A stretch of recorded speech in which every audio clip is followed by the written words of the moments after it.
boa noite a todos e todas. Sejam bem-vindos mais uma vez a mais uma edição do Palestras da Fundação Promemória de São Carlos. Boa noite a todos e todas.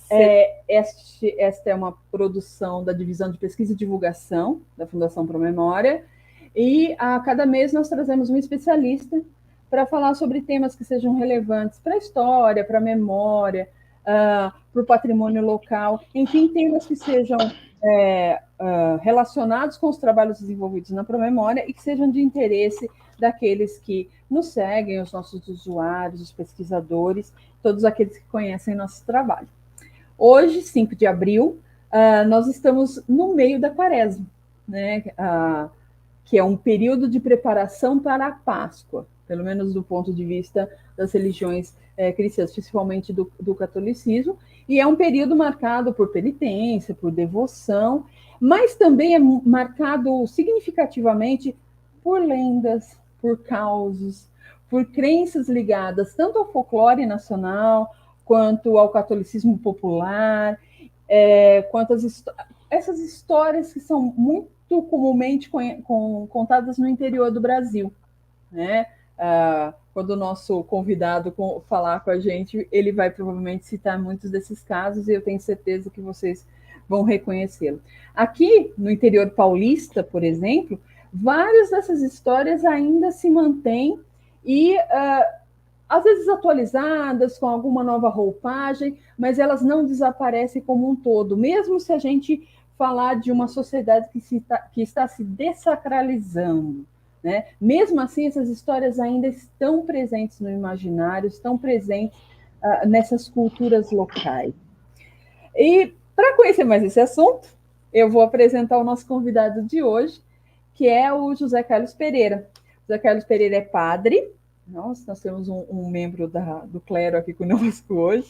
Inclusive, ele esteve alguns anos aqui como padre em São Carlos, na igreja de São Sebastião, né? E ele esteve conosco aqui há alguns anos. Ele é professor, tem pós-doutorado em antropologia social, doutorado em sociologia, mestrado em ciências da religião, bacharelado em teologia e licenciatura plena em filosofia. É autor de mais de 80 livros em diversas áreas, publicados no Brasil e no exterior, além de algumas traduções do antropólogo Franz Boas. Faz parte do Núcleo de Estudos de Religião e Sociedade, do Programa de Pós-Graduação em Ciências Sociais da PUC São Paulo. Presta assessoria a paróquias, dioceses, congregações religiosas e outras instituições do terceiro setor em todo o Brasil. José Carlos, seja muito bem-vindo. Agradeço muito, antecipadamente, agradeço a sua participação na nossa edição, a edição de Quaresma, do Palestras Fundação Promemória de São Carlos. Passo a palavra a você, fique à vontade. As pessoas que tiverem interesse em fazer perguntas, podem mandar no nosso chat. E assim que a fala do José Carlos terminar, a gente vai bater um papo aqui e essas perguntas serão repassadas a ele. José Carlos, boa noite. Antes, eu estava esquecendo, mas eu não esqueci. A presença do Denis aqui, da Resistência Inclusiva, sempre me lembra disso. Meu nome é Leila, eu sou historiadora da Fundação Promemória de São Carlos. Eu sou uma mulher branca, gorda, meu cabelo é loiro encacheado, eu uso um óculos de armação azul escuro em cima, estou com uma blusa verde com alguns desenhos pequenininhos brancos, e eu estou numa sala em que eu tenho às minhas costas a janela dessa sala. Zé Carlos, boa noite, a palavra é sua. Boa noite, Leila. Boa noite a todos os que estão aí acompanhando nesse momento, e bom dia ou boa tarde àqueles que vão ver esse vídeo depois, né? Porque eu sei que tem muita gente que depois assiste o vídeo, que ele fica aí nos canais, né? Então, que é uma alegria muito grande, Leila, poder estar, mesmo que de forma virtual, de volta a São Carlos, cidade que eu amo tanto, que morei aí 4 anos, uma alegria muito grande. E maior ainda por poder falar de um tema que eu sou apaixonado por ele, que é o tema das devoções populares, o tema do imaginário religioso, que eu comecei a trabalhar já na época que eu comecei a fazer o mestrado. Então é um tema que eu sou apaixonado por ele. Ter a oportunidade de falar deste tema é sempre uma alegria muito grande. Também vou fazer uma breve apresentação para aquelas pessoas que estão só ouvindo aí nosso bate-papo, né? Eu sou baixinho, de 1,68 m, eu tenho cabelo grisalho, quase branco, uso cavanhaque, no momento estou usando uma camisa vermelha e um blazer azul marinho. Vamos lá, então, com o nosso tema de hoje. Eu falo com vocês, nesse dia de hoje, dessa noite, sobre a Quaresma na construção do imaginário popular.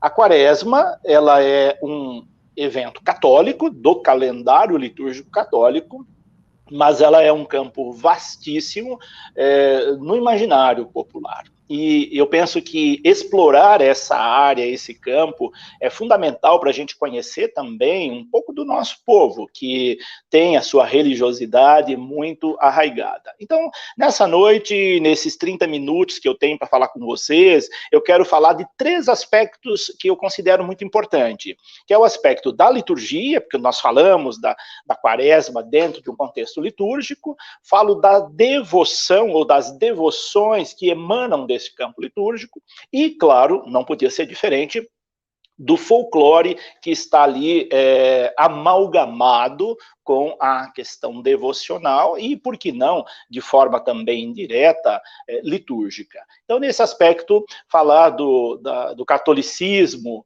da Quaresma dentro do catolicismo, obviamente, mas também na construção do imaginário religioso, é algo assim que nos faz viajar aí num universo que muita gente desconhece, mas que está presente no nosso dia a dia.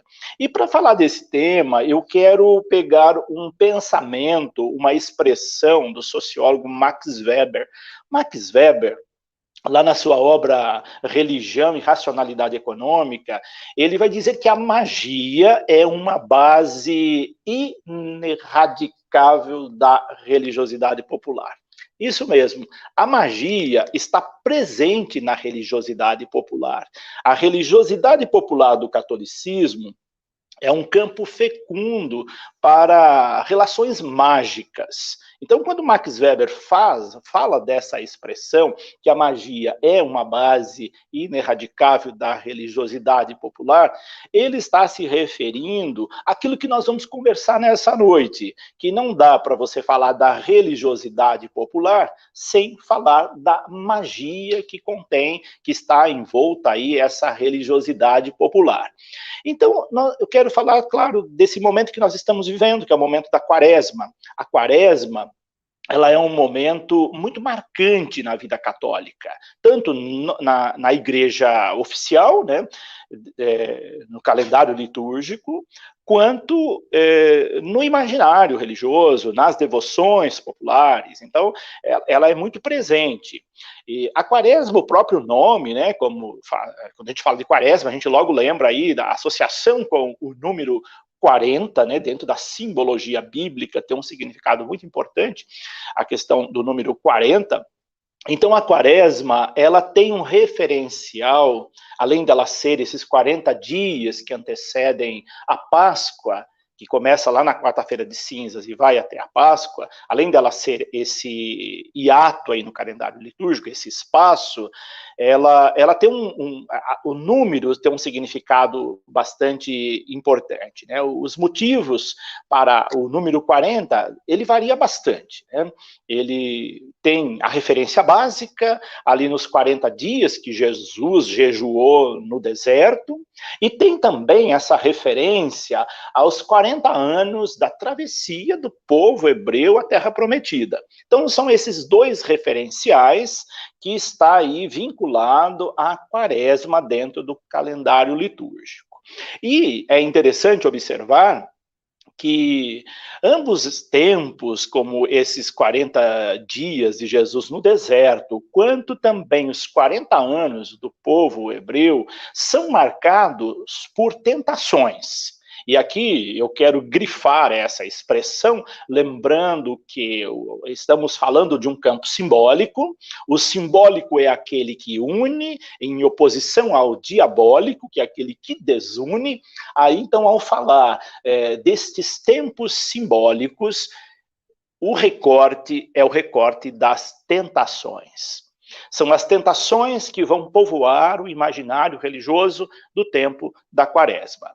Lá no deserto do povo hebreu, pegando aí um resgate bíblico, nós vamos perceber que o povo hebreu foi tentado diversas vezes, de diversas maneiras, revoltaram contra Deus, o desejo de abandonar Deus, de buscar outros caminhos, de querer voltar para a escravidão do Egito, etc. Uma série de tentações que estavam presentes nesses 40 dias de travessia do deserto.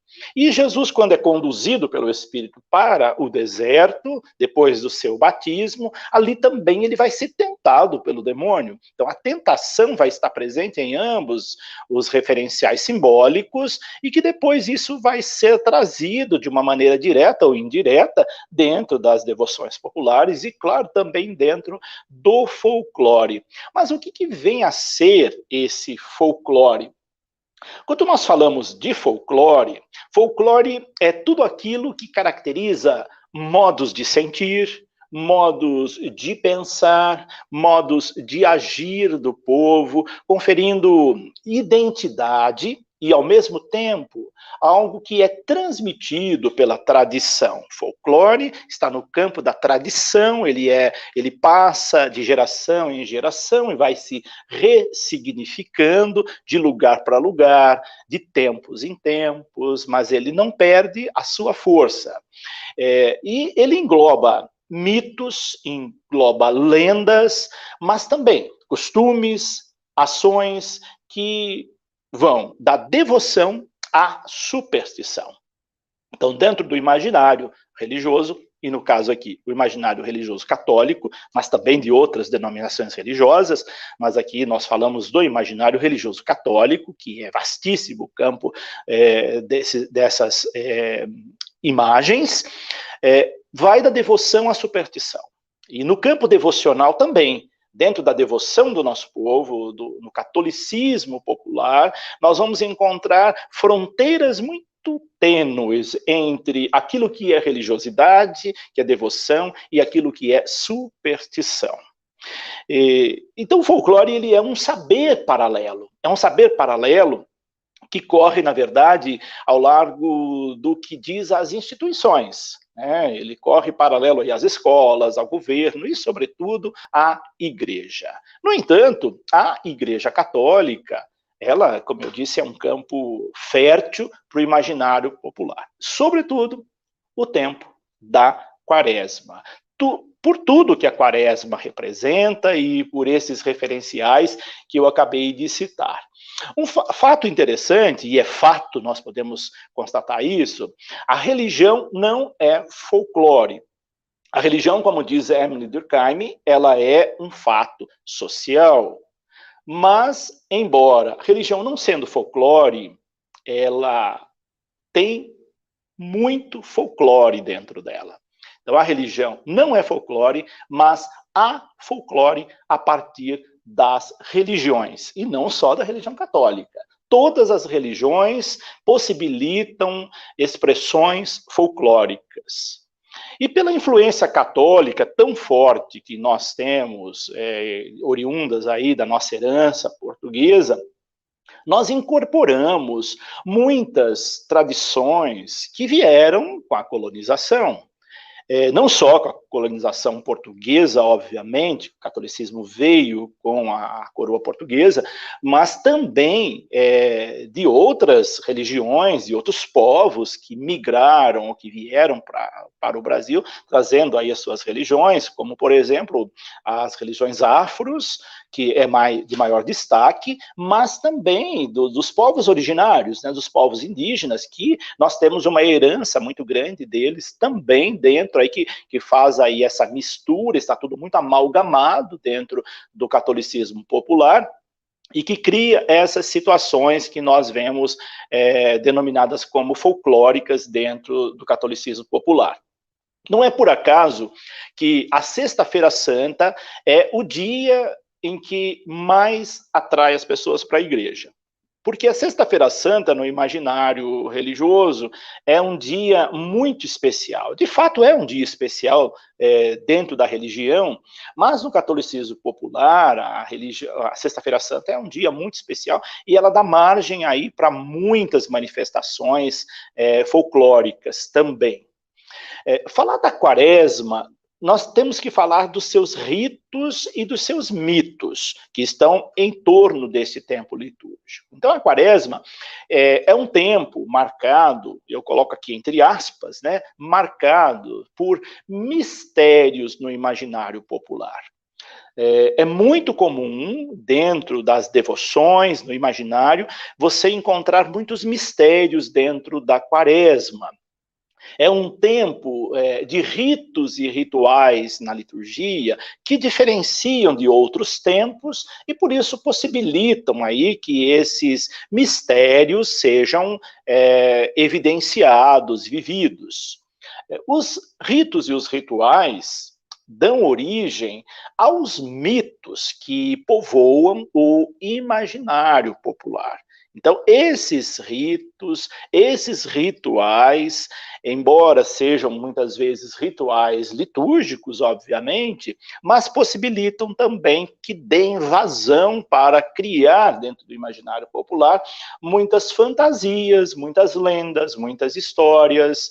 E eles são, esses ritos, esses mitos fantasiosos, eles são propagados de geração em geração, e acabam tornando tradição, porque folclore é tradição, né? Então ele acaba se tornando tradição, uma tradição que vai misturar lendas, que vai misturar crenças, que vai misturar devoções. E aí então a Sexta-feira Santa é um dos dias, podemos dizer, mais terríveis no imaginário popular. E por que ele é tão terrível, né? Porque nesse dia Jesus morre. É a morte de Jesus. E ele só vai ressuscitar na Páscoa, 3 dias depois. Então, o folclore vai considerar esses dias, sobretudo a Sexta-feira Santa e o sábado na parte da manhã, como dias de ausência de Deus na Terra. Grave bem isso, porque essa ideia é que vai dar vazão a muitas expressões populares que nós temos. Na Sexta-feira Santa, pelo fato de Jesus ter morrido, Deus está ausente, aquilo que nos lembra, aquilo que Dostoiévski vai dizer lá na sua obra monumental, Os Irmãos Karamazov, ele vai dizer ali, colocar na boca do personagem Ivan, que vai dizer, se Deus não existe, tudo é permitido. Então, se Deus está morto nesse dia, vou colocar aqui entre aspas, né, tudo é permitido. É por isso que na Sexta-feira Santa, aí no meio popular, as pessoas costumam falar, eu posso roubar na Sexta-feira Santa porque Deus não está vendo, Deus está morto. Na vida agrária, no campo, a gente vê muito isso, né? Pessoas que vão roubar gado, roubar galinha, animais na Sexta-feira Santa, porque nesse dia Deus não está vendo o roubo. Então pode ser roubado, né? As pessoas tomavam muito cuidado, acho que tem algum lugar que ainda faz isso, toma muito cuidado, porque nesse dia se pode roubar, porque Deus está morto. Então, quando Deus está morto, quando Deus não está presente, tudo pode, aquilo que lembra o que Dostoiévski vai dizer lá nos Irmãos Karamazov. E aí, então, que os monstros correm solto, né? Na Sexta-feira Santa. Espíritos, lobisomens, mulas sem cabeça, demônios, estão aí, todo com força total, estão soltos, são monstros assustadores que vão povoar o imaginário religioso do catolicismo, marginal, podemos dizer, né? Eu escrevi até um livro com esse título, né, sobre o catolicismo marginal, que é esse catolicismo que está à margem daquilo que é o oficial.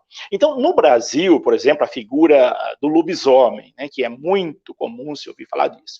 O lobisomem se transforma no imaginário popular nas noites de lua cheia, sobretudo nas quintas e sextas-feiras. No entanto, na quaresma no imaginário popular, ele se transforma todos os dias, ou melhor, todas as noites. Então, todas as noites da quaresma se tornam noites perigosas para encontrar com esse ser monstruoso que é transformado aí de um homem que se transforma numa espécie de lobo, e aí então a imaginação corre solta nesse aspecto. E se normalmente costuma ser perigoso atacando bebês, crianças não batizadas, pequenos animais. Quando chega a quaresma, ele fica muito mais violento. E aí, na quaresma, ele não só vai atacar, no imaginário religioso, eu estou dizendo, tá?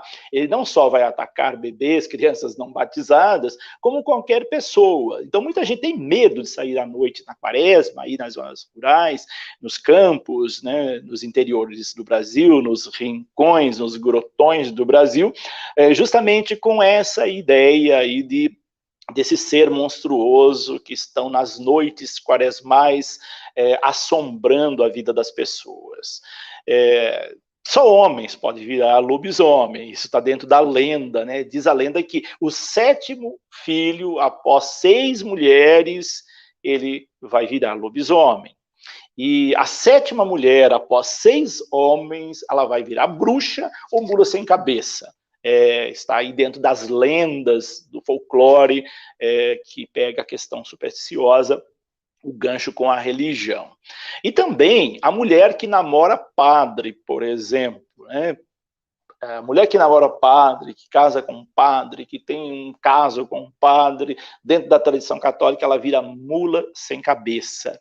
E também o pai, o compadre, que tem alguma relação com sua afilhada, ela vira mula sem cabeça. Existem algumas poucas versões em que o padre é amaldiçoado. Isso aí vocês podem perceber, né, que dentro de uma sociedade patriarcal, machista, quem leva a desvantagem é sempre as mulheres. Então, se o padre tem um contato com uma mulher, não é ele que vai virar um monstro, é ela que vai virar um monstro. Então, isso é muito presente no imaginário, fruto também desse contexto de uma sociedade patriarcal. Voltando aí para o nosso calendário litúrgico, a gente olha o contexto do calendário litúrgico. A quaresma é o ponto alto, né? Ela tem todos esses significados aí folclóricos, mas na liturgia ela é também o ponto alto. Então é na quaresma que se tem o apelo para conversão, é na quaresma que se pede jejuns, penitências, e às vezes penitências rigorosas, sacrifícios mesmo que as pessoas fazem. Uma época, eu até produzi um livro, que é esse aqui, A Eficácia Simbólica do Sacrifício. Esse livro aqui, com recorte antropológico, obviamente, ele vai falar dessas práticas sacrificiais que beiram aí da devoção ao folclore dentro do catolicismo. E a quaresma enfatiza essas penitências. É também tempo de orações, de devoções, de prática de caridade.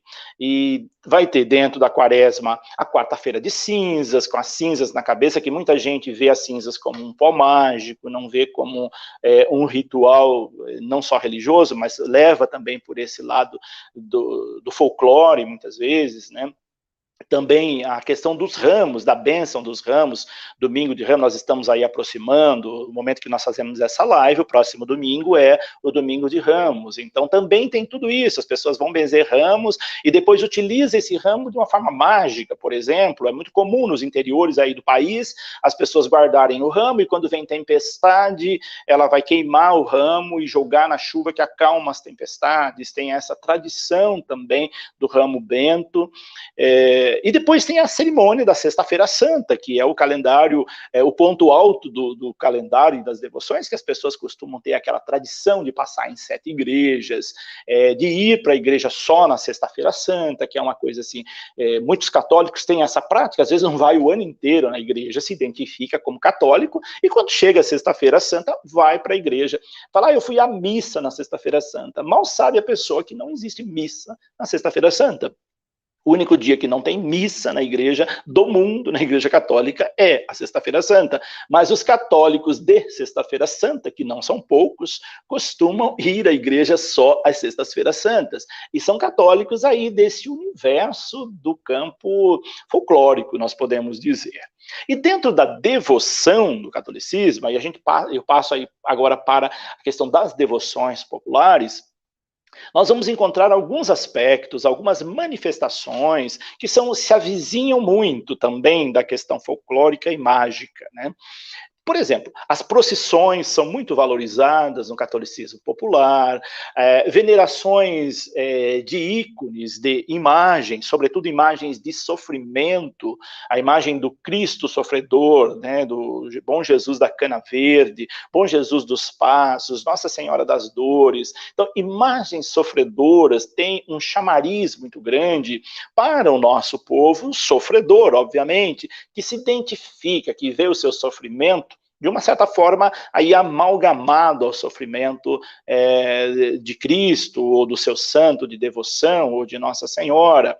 Depois tem também as práticas de rituais devocionais, como as rezas, né? As rezas também, elas se enveredam aí para o campo da magia. Nós temos na tradição aí de rezas que vão para o campo da magia, rezar 1000 Ave-Marias. Qual é o sentido de rezar 1000 Ave-Marias? Eu me lembro que tinha um padre amigo meu que dizia, e se a pessoa rezar 999, não tem o mesmo efeito de rezar 1000 Ave-Marias?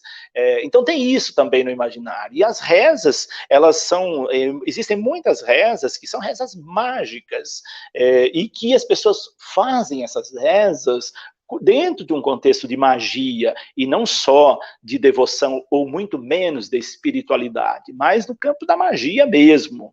Depois nós temos práticas que são muito evidentes nesse tempo e que não se encontra uma explicação muito racional para elas, porque elas estão também no campo do folclore, no campo da magia, como, por exemplo, cobrir santos nas quaresma, né? Qual é o sentido de cobrir os santos na Semana Santa, ou na quaresma, ou na Sexta-feira Santa?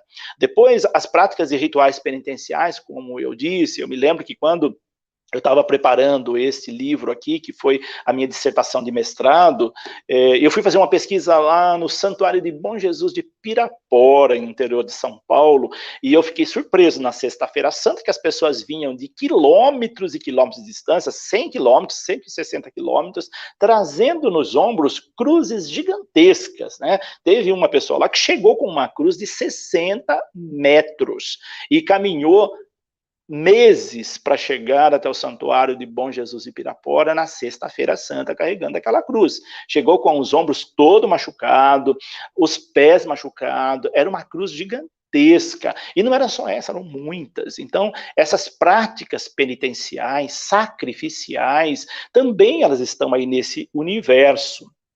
E depois, o universo dos votos e exvotos. Se você tiver a oportunidade de visitar um santuário, não deixe de visitar a Sala dos Milagres ou a Sala das Promessas. Ali é um campo vastíssimo para quem faz pesquisa sobre religiões, porque o que a gente encontra na Sala dos Milagres são materiais riquíssimos para pesquisa, né? Porque o que está nesse imaginário quando a pessoa traz um objeto para deixar ali na Sala dos Milagres? Depois nós temos também aí dentro das devoções a questão das crenças e bênçãos, né? As bênçãos são muito valorizadas no campo das devoções e outras práticas, como aquela que eu citei de caminhar, de andar em 7 igrejas na Sexta-feira Santa. Agora, entrando para o campo do folclore. Quando nós falamos do folclore, o folclore vai das crenças às crendices. Então, nós temos ali, eu citei aqui apenas alguns, esses eu trago aqui nesse livro, esse livro aqui, O Encantamento da Sexta-feira Santa, que eu publiquei em 2005, com fomento do CNPq. Esse livro aqui, eu resgatei esses folclores que existem dentro do catolicismo popular, sobretudo na Quaresma e na Semana Santa, e eu cito alguns desses procedimentos que vão das crenças às crendices. Como, por exemplo, a colheita da Marcélia ou Marcela, que é uma prática muito comum no estado do Rio Grande do Sul. As pessoas levantam de madrugada, na sexta-feira santa, antes do sol sair, e vão colher marcela, que é uma planta amarelinha, que é digestiva, enfim, tem efeitos farmacológicos, e esses efeitos são potencializados somente se ela for colhida antes do sol nascer na sexta-feira santa. Então, a sabedoria popular vai dizer que o orvalho da madrugada da sexta-feira santa abençoa Marcela. E aí as pessoas vão, de madrugada na sexta-feira santa, colher Marcela nos campos, porque ela tem um poder miraculoso, se assim proceder dentro desses rituais. Depois nós temos também, aí já vai lá para o centro-oeste do Brasil, saindo do sul para o centro-oeste do Brasil, a chamada procissão do fogaréu.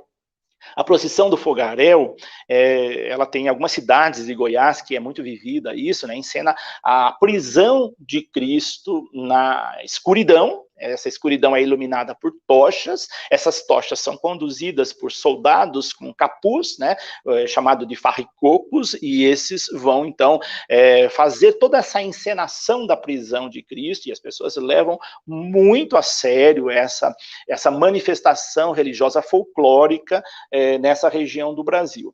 Temos também o ofício das trevas, né, que está incorporado, muitas vezes, dentro da devoção popular, dentro da espiritualidade, que evoca a aproximação da escuridão que abateu sobre a humanidade com o martírio de Cristo. Então, toda vez que se faz o ofício das trevas, na Semana Santa, tem essa referência também.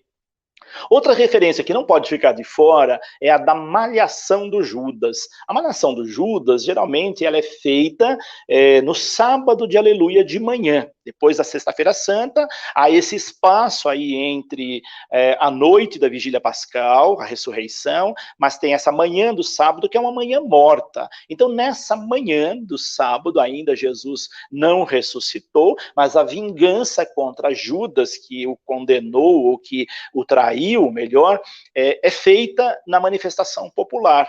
E ela ressignifica aí por partes do Brasil de várias formas, e uma delas, hoje, atualmente, eles colocam a figura de um político, né, e ao malhar o Judas, está malhando aquela pessoa que está figurado no Judas, mas existem muitas significações dentro dessa ação, desse procedimento da malhação do Judas. E uma outra também que eu cito nesse livro é sobre alimentação ou encomendação das almas, que é outro procedimento folclórico, devocional, que existe na quaresma, em que os espíritos ficam perdidos, e por isso é comum que alguns grupos devocionais, folclóricos e folclore religioso, vão fazer cantorias nesta noite ou nesta semana, encomendando as almas e ajudando a encaminhá-las para o céu, porque elas estão perdidas. Então, esses elementos folclóricos estão muito amalgamados na prática religiosa do catolicismo.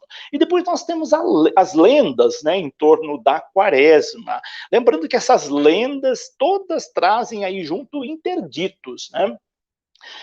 Como, por exemplo, o perigo de se dançar na quaresma. É algo assim bastante comum no interiorzão do Brasil, das pessoas não dançarem na quaresma com o medo do que isso possa acontecer. Outro, além de não dançar na quaresma, o interdito de não comer carne, sobretudo na sexta-feira santa, e a igreja pede abstinência de carne e jejum nesse dia, né? Então, também pega esse gancho litúrgico e traz ali para o aspecto devocional e folclórico. Na sexta-feira santa, o dia em que Cristo está morto, tudo pode, como eu disse, ou então nada pode. Tem essas duas coisas, né, que elas ficam aí oscilando. Ou você pode fazer tudo, aquelas pessoas que não têm uma religiosidade, mas têm um folclore arraigado, pode-se fazer tudo, mas ao mesmo tempo, também aqueles que têm uma religião mais acentuada, diz que não pode fazer nada, não se podia nem varrer a casa, não podia cortar o cabelo, não podia tomar banho, enfim. Havia uma série de coisas que não podia ser feito na sexta-feira santa. Então essas lendas vão provocar temor. E o temor era tanto que se espalhava e se espalha ao longo desses 40 dias e que vai criando aí interditos, né, que já foram seguidos no passado por maior rigor. Então não se podia fazer nada na quaresma, não se podia trabalhar na sexta-feira santa, não se podia arrumar a casa, as mulheres não podiam pentear, cortar o cabelo, aliás, não podia tomar banho na sexta-feira santa, muito menos se maquiar, era um dia praticamente morto mesmo. Por que não podia fazer nada disso? É que a visão do corpo nu, ele podia fazer a pessoa pecar por pensamento num dia que não se podia, em hipótese alguma, pecar. Por outro lado, aqueles que podiam fazer tudo, e por outro lado, aqueles que não podem fazer nada. Percebe aí o paradoxo, a contradição que existe? Então, tem todos esses elementos, esses interditos com fundamentação da igreja. Então, dos interditos mais famosos está o de não comer carne bovina ou carne de frango na quarta-feira de cinzas e na sexta-feira santa. Casar no período da quaresma também é um interdito no imaginário popular, muita gente não casa na quaresma, isso é algo muito presente. E existe também aí muitos outros interditos, muitas lendas, muitas superstições no período da quaresma. E falando aí, só para encerrar agora, da questão de não se poder fazer nada, inclusive não se poder dançar na quaresma, a gente tem aí aquele conhecidíssimo caso, né, da moça que dançou com o diabo. Né?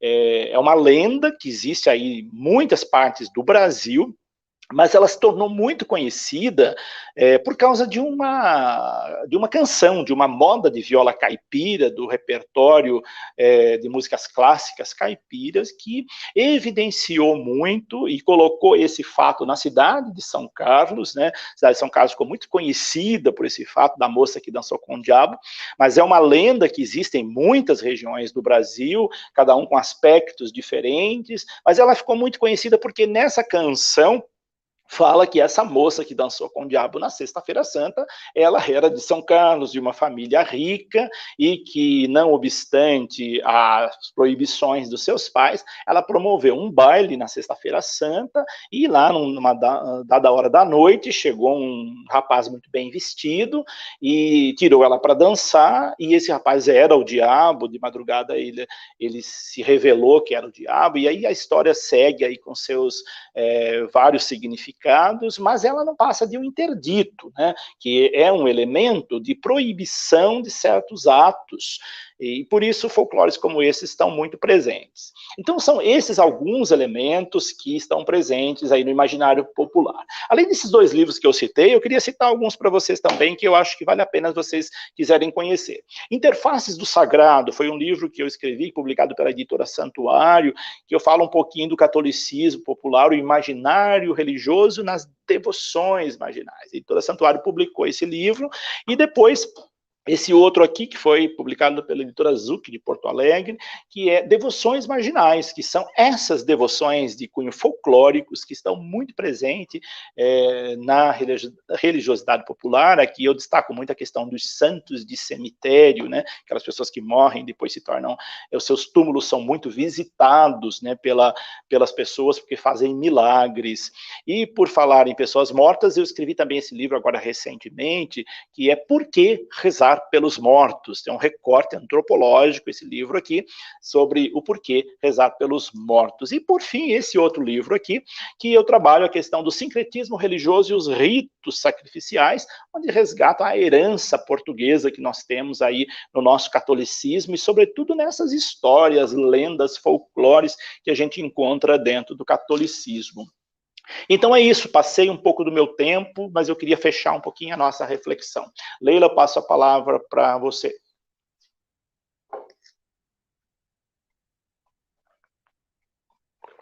Você está sem som, Leila, acho que o seu microfone está... É o hábito da gente começar a falar antes de olhar o microfone. Zé Carlos, muito, muito obrigada pela sua fala, eu acho que é importante. É um assunto bastante denso, mas ele é bastante... Ele toca em vários aspectos reconhecíveis para as pessoas, né? Mesmo se elas não forem católicas, provavelmente várias dessas situações serão reconhecíveis, porque eu acho que uma das características tanto do folclore quanto dessas manifestações populares de religiosidade católica, eles são bastante conhecidos. né? Mesmo pelas pessoas que não sejam devocionalmente católicas, né? Talvez elas não tenham tanto acesso assim, como isso se aproxima da liturgia oficial da igreja e tudo mais, mas elas conhecem esse outro lado, que eu acho que talvez seja um lado bastante forte. E aí eu queria até te fazer uma pergunta nesse aspecto. A gente sabe, assim, existe uma liturgia oficial, existe um encaminhamento que é guiado pela igreja, que tem os seus próprios formas de manifestar a sua religiosidade em determinados momentos. E a gente tem todas essas manifestações populares, que é a forma como é apropriado pelas pessoas essa liturgia e como ela se manifesta. Eu queria que você falasse um pouco da questão de como a igreja oficial se relaciona com essas manifestações, né? Porque até uma coisa que uma pessoa comentou aqui, acho que foi a Karina, que é como a igreja lida, por exemplo, com os flagelos, né? Esses extremos penitenciais que algumas manifestações têm. Por exemplo, na América Central, eu sei que tem assim flagelos enormes, as pessoas se cortam inteiras nessa época da Quaresma por conta dessas manifestações. Então, como se dá essa relação? A gente falamos aqui de um ponto que é das pessoas interpretando. Aí, como a igreja lida com essa interpretação? Uhum. A igreja tem a doutrina e a liturgia, que é baseada na doutrina, e, como eu havia dito, né, os seus derivados e as suas interpretações, que aí as pessoas acabam fazendo por conta suas interpretações, né? Por que nós temos aí um vasto campo de manifestações das devoções populares, né? Justamente são onde as lacunas da igreja oficial deixaram, né? Ali onde não há cobertura de atendimento de padres, por exemplo, nós temos áreas do Brasil que são descobertas praticamente, onde os padres não alcançam. E quando eles vão uma vez por mês, uma vez por ano, e ali ficam, então, as pessoas vivendo o seu catolicismo à margem da religião católica. E ali surgem, então, as interpretações do catolicismo, que é aquilo que a gente chama de catolicismo popular. Mas a sua pergunta é, como é que a igreja lida com isso? Agora, atualmente, com o Papa Francisco, isso não acontecia muito antes, agora com o Papa Francisco nós temos um acento sobre essa questão, sobretudo nos seus documentos, que é preciso respeitar a religiosidade popular.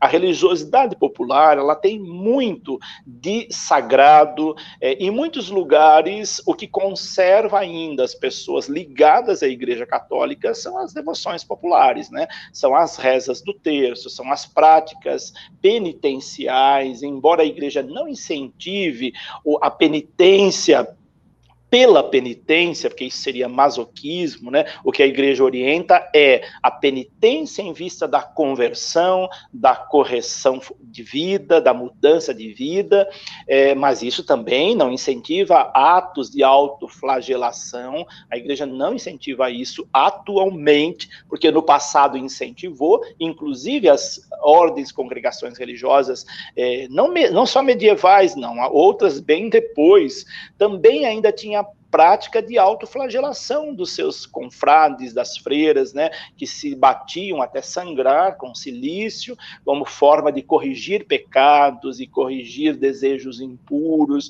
e isso era corrigido com a prática da penitência. Então, se dentro dos conventos isso acontecia, imagine aí no campo das devoções populares, né? Ainda hoje você vê, como eu citei lá, de pessoas carregando cruzes, andando de joelho até sangrar, fazendo promessas, né? A igreja procura trabalhar isso de uma forma, mostrar para as pessoas que Deus não quer esse sacrifício. O que a igreja orienta na teologia é que Cristo se fez sacrifício para todos, para que fosse banido toda forma de sacrifício. Isso também está lá no Antigo Testamento. Mas é muito difícil você chegar lá no imaginário religioso e dizer, não, isso é algo que você não deveria fazer. Se a pessoa se sente bem fazendo aquilo, ela se sente compensada por Deus, ela se sente mais perto de Deus fazendo sacrifício, quem somos nós para dizer para ela que isso não pode ser feito? Então, por isso, é um campo aí meio delicado de se trabalhar, né? Porque você mexe com crenças, né? Ao mesmo tempo, mesmo sendo crenças muitas vezes folclóricas, você está mexendo com a fé das pessoas. Então, é um campo muito delicado, mas a igreja sempre orienta que possa ter um equilíbrio nessas práticas. Agora, quando a coisa é exagerada, aí também tem que ter medidas e procedimentos também um pouco mais acentuados. Entendo. Em relação a essa questão de como essas práticas são relidas, né, de como você chega a algumas práticas dentro do catolicismo popular, como que fica a questão com o contato com com outras religiões, com outras doutrinas, com outras... porque eu vejo muito agora, eu tenho notado isso nos últimos tempos, de grupos religiosos, não necessariamente católicos, falando muito da quaresma, desse ponto de vista que existe uma energia, que existe algo diferente acontece nesse período, e não são religiões necessariamente, não são católicos, às vezes são de outros segmentos religiosos, outras orientações religiosas. E aí eu fico pensando, essas manifestações, elas também são frutos desse sincretismo? Eu tenho um pouco de medo de usar o termo sincretismo, porque ele não serve para tudo, mas usando ele de uma maneira bastante rasa. Seria também sinais desse sincretismo? Sim, dentro do campo das religiões populares, que é um campo onde a igreja não tem muita ação, né, as pessoas agem por conta própria, as margens são diluídas, né, as fronteiras são diluídas. E aí é possível que dentro de um catolicismo popular, por exemplo, tenham práticas oriundas de outras religiões. E outras religiões também passam por esse campo, porque não tem muita fronteira. Então, as pessoas são livres para escolher. Elas acabam formando ali o seu tipo de manifestação religiosa, onde ela pega elementos de várias religiões. Olha, isso do catolicismo serve, eu pego. Isso da religião afro serve, eu pego. Da religião indígena, eu pego. Da religião protestante, eu pego. Então, faz ali, coloca tudo junto e pega aqueles elementos. Um dos aspectos assim, muito evidente dentro é o espiritismo, por exemplo, manifestações espíritas dentro de práticas consideradas católicas, né? A igreja é sempre muito firme em diferenciar a doutrina espírita da doutrina católica, mas muita gente que se diz católica tem práticas espíritas, né, e acha a coisa mais natural do mundo, né? Ela acha que isso não tem conflito nenhum, está preenchendo lacunas religiosas que ela tem, e ela acha que isso é normal. Então, a igreja não tem o poder de gerenciar a vida do indivíduo, né? Ela tem uma orientação doutrinal, mas o indivíduo é livre para escolher a sua religião e também para escolher se ela quer ficar só naquela, ou se ela quer ficar com o pé cada lado, se ela quer, como diz lá o Leandro Carnal, se ela quer fazer a sua religião customizada, né? Então ela vai fazer dessa forma. Aí nesse campo é muito, muito livre nesse sentido, né? Diferente daqueles que procuram viver a doutrina da sua religião, seja católica ou não. Não migram para outras áreas. Mas aqueles que não vivem doutrinas religiosas, eles são muito livres para buscar aquilo que acha que lhes serve, né? Então, tem um cardápio muito grande aí de opções e vai escolhendo ali aquilo que ele acha que é melhor e se satisfaz daquela maneira, espiritualmente, religiosamente. Entendo. Inclusive, daí eu até emendo uma pergunta que foi feita aqui pelo Diego, que é como que as novas gerações lidam com esses preceitos litúrgicos da quaresma. Daí a gente está falando de uma questão, eu acho que tem que ampliar, tem a questão litúrgica e tudo mais, e esses interditos, né? Os interditos, essas proibições, esses senões em relação ao período, pensando hoje no cenário do catolicismo, como essas novas gerações de católicos lidam com essas questões? Porque a gente sabe que muitas dessas proibições, desses interditos, tinha a ver com controle social e tudo mais, né? Controle de gênero, enfim. Mas como que isso se lida, como eles praticam isso hoje? Como essa nova geração de católicos, por exemplo, já que a gente está tratando desse campo especificamente, lidam com essas questões? Por incrível que pareça, nós temos hoje uma nova geração de católicos, sobretudo jovens, pessoas que participam de movimentos religiosos católicos, que lidam com essas questões de uma maneira ressignificada. Na verdade, não é com aquela mesma característica folclórica, mas com roupagem nova que não diferencia muito daquilo que vivia dentro do folclore. Por exemplo, se você pegar alguns movimentos que hoje são bem radicais, outros são movimentos aí de avivamento, movimentos carismáticos, eles vão trazer esses interditos com uma roupagem nova, diferente daquela que vinha no folclore, mas traz da mesma forma. Olha, você não pode fazer isso, acentua-se a questão da penitência, do jejum, a volta a práticas, às vezes até medievais, que mostram, por exemplo, a subalternidade da mulher. Você pegar e tem movimentos que pedem que a mulher use uma corrente pendurada, amarrada nos pés, o símbolo da sua dependência, que use véu na cabeça, o símbolo da submissão, que tenha uma prática mesmo, posturas que antes eram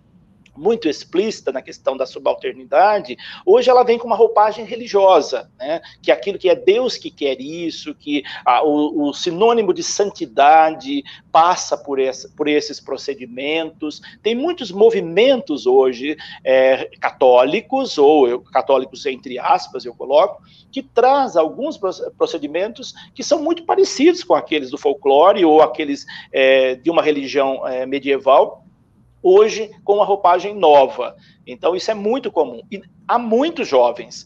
Esses movimentos atraem muito jovem. Temos movimentos na igreja que os jovens estão na igreja por causa desses movimentos, com essas posturas. Então, nós temos muitos jovens que vão buscar esse tipo de procedimento, talvez por vazios existenciais, espirituais, que vêm preenchidos, esses vazios, com práticas desta natureza.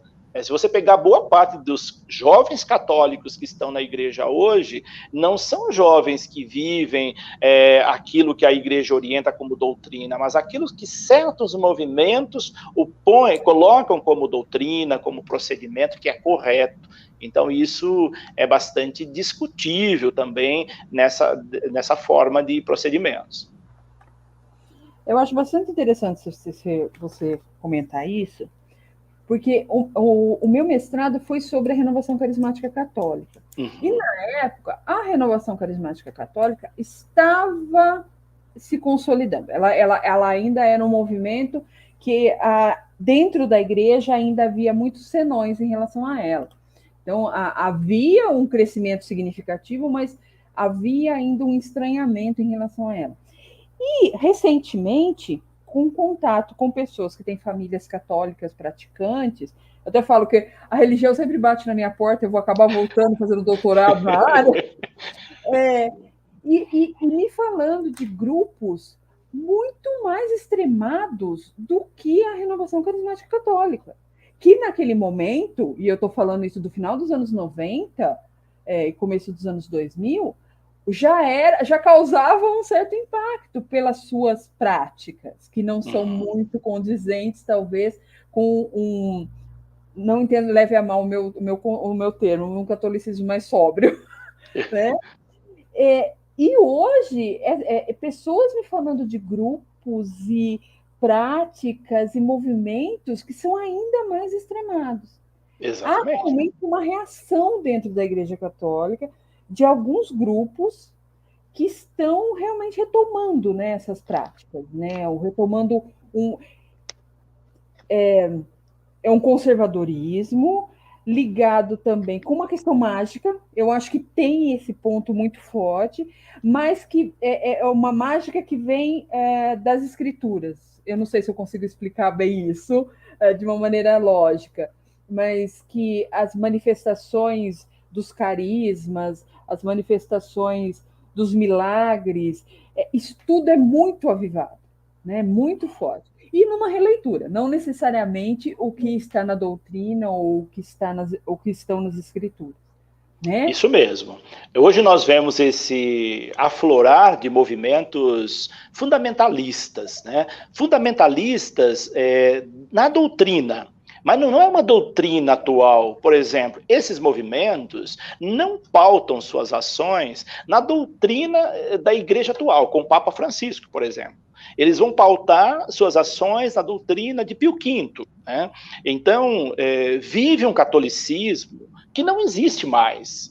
Essa tradição da igreja que se ressignificou, que se atualizou, que avançou, hoje ela é muitas vezes retomada por esses grupos de maioria jovens, que vão buscar fundamentos em coisas assim que já são superadas. Né? A missa em latim, por exemplo, nós temos aí movimentos que buscam resgatar a missa em latim. A missa em latim teve o seu valor, mas nós temos aí 60 anos pós-Concílio Vaticano II, que já percebeu que a missa na língua vernácula, a missa na língua própria de cada país, ela tem o seu sentido e o seu valor, e que não é necessário que você esteja rezando a missa em latim para você estar rezando uma missa autêntica, verdadeira. Mas tem aqueles que pautam no fundamentalismo, na tradição de achar que a missa só tem valor se ela for em latim. Estou pegando esse exemplo, mas existem muitos outros, e alguns que chegam a ser assim tão extremados que causam cismas dentro da igreja. Né? Nós temos aí movimentos que são cismáticos, né? Porque à medida que a pessoa não concorda com um papa, ela é cismática, porque ele é o chefe da igreja. Qualquer religião, ela tem o seu chefe, e se a pessoa não concorda com ele, ela não faz parte daquela religião. E dentro do catolicismo, nós temos muito disso, né? De catolicismos que são de pessoas que criam o seu próprio catolicismo. Então, é muito perigoso. Você citou aí o movimento da renovação carismática, hoje ele ganhou uma força muito grande, ele está aí no Brasil inteiro, mas comparado com certos movimentos que vêm surgindo agora, se tornou algo quase que normal dentro da igreja, perto daquilo que a igreja está vendo florescer em pleno século XXI. Parece que tem um retrocesso aí gigantesco no âmbito religioso. É exatamente essa a impressão que eu tenho. Eu acho que é algo que, em outra oportunidade, eu gostaria de retomar, da gente conversar um pouco mais sobre isso. Espero ter outras oportunidades de trazer para conversar com a gente, porque eu acho que é interessante avaliar como essas religiosidades, elas são históricas, né? Sim. Como elas se transformam. A gente fala em adequações, né? A Igreja Católica não duraria tanto tempo se ela não fosse capaz de se reinventar o tempo todo. E agora nós temos alguns movimentos que são bastante diferentes, né? E realmente, você tem razão. Quando eu estudei a renovação carismática, ela era exatamente uma coisa muito... Era um bicho estranho, perdão da expressão, dentro da igreja. Hoje já não é mais. Não, hoje é normal. Dos saltos que os últimos 30 anos, os últimos 20 anos, a igreja sofreu. Mas, enfim. Zé Carlos... eu não sei se você quer fazer mais alguma coisa. Não, tranquilo, tá ótimo. Nosso tempo já está aí se encerrando também. Eu gostaria de agradecer novamente muito a sua presença. Foi muito importante você ter falado. Eu gostei muito das suas indicações, que eu acho que, assim, para quem tem interesse em estudar religiosidade, eu acho que são aproximações importantes que a gente tem que fazer, né? Que é tanto o que a gente chamaria de igreja oficial, quanto das tradições populares. Eu acho que a gente se aproxima da religiosidade praticada quando a gente aborda desses vários lados. Muito obrigada novamente. Eu quero agradecer todas as pessoas que estão aqui com a gente. O pessoal está elogiando bastante a sua fala. Pessoas que eu acredito que você conhece, inclusive, depois você precisa dar uma olhadinha nesse chat, que eu acho que tem muita gente que você tem um fã-clube aqui, Zé Carlos. Mas, enfim, muito obrigada pela sua presença. Se você quiser fazer sua despedida. Leila, eu quero agradecer pelo convite, pela oportunidade. Eu não te conhecia, eu morei em São Carlos e não conhecia ali a Fundação Memória Pro São Carlos, e fico muito feliz de ter tido essa oportunidade de falar um pouquinho desse tema dentro desta fundação que tem feito um trabalho tão bacana. Obrigado, Leila, obrigado a todos que participaram, que deixaram perguntas, e depois também aqueles que não puderam ver esse vídeo podem ver adiante também. Muita gente falou para mim que não poderia assistir agora, porque estava no trabalho, estava na escola, ou estava com alguma atividade, em reuniões, mas que depois iriam assistir. Que bom, obrigado, Leila, obrigado a todos, que Deus abençoe todos vocês no seu trabalho e nos seus empreendimentos. Amém, muito obrigada. Eu, novamente, agradeço todos os presentes, Zé Carlos. O vídeo vai ficar disponível no canal da Fundação Promemória no YouTube. Amanhã a gente já faz uma nova publicação nas nossas mídias, indicando o link novamente. Muito obrigada. Espero uma próxima oportunidade de conversar com você novamente, Zé Carlos. Gente, muito boa noite e até mais. Obrigado, até mais.